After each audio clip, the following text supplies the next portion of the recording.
Почитувани господа од СДС, па вие едно јавно предпријатие не можете да водите, а не цел град. Вие 3 од вкупно 7 денови во ноември, Штипјани ги оставивте без вода, а не да направите нова филтер станица. Вие, во ек на пандемија, не можете да обезбедите цистерни за критичните населени места, а не да обезбедите технички чиста вода за пиење како што ветувавте пред изборите.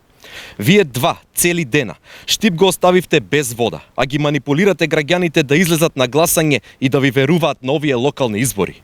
Дали знаете дека има луѓе позитивни на COVID-19 и такви во изолација стари и неподвижни лица, лица во социјален ризик и други категории кои ниту имаат можност, ниту средства да си обезбедат вода за домакинствата? Кој се грижи за нив? Затоа бараме оставка од директорот на јавното предпријатие ИСАР. Не е способен да отстрани еден дефект, а камоли да реши погорливи проблеми за граѓаните на општина Штип.